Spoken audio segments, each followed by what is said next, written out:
My name is Amanda. I'm a keeper here. I get to help take care of all the penguins and puffins. I was lucky enough to be here when we had our two most recent king penguin chicks.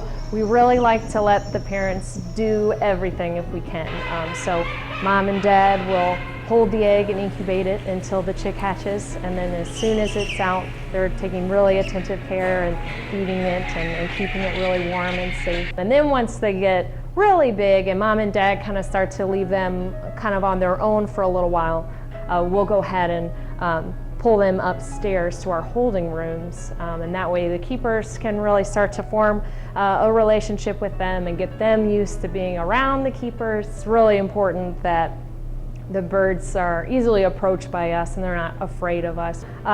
Getting the young chicks to walk onto the scale is sometimes a little more challenging than when they're very small. We can kind of just gently pick them up and put them on the scale. So once they're big, we kind of have to teach them to step onto the scale voluntarily.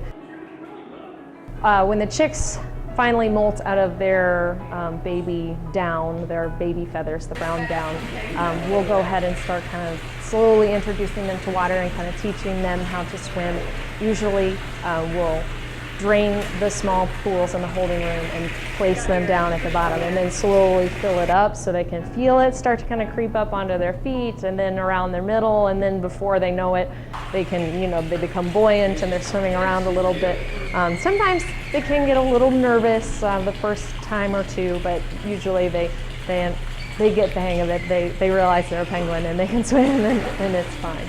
Once they've been with us and they're pretty comfortable hand feeding and we've taught them the basic swimming lessons, and they're big and molted and they're ready to go back down to habitat, a lot of times we can walk them right into the elevator and they'll walk right down the hall into the exhibit.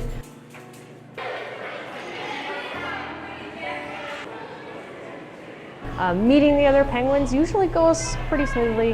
There's usually a little bit of excitement, like, wait a minute, who are you? Somebody new. Adults will come over and recognize that it's still a young chick, and their vocalizations are different, so they notice that it's a baby more or less to them. So they'll come over immediately and sometimes start preening on them and kind of accepting them back into the colony, and it's usually seamless. It's pretty cool to watch. Getting the opportunity to form special relationships with the animals that I work with and getting to be a part of bigger conservation projects around the world is really important to me, and I love working at the zoo.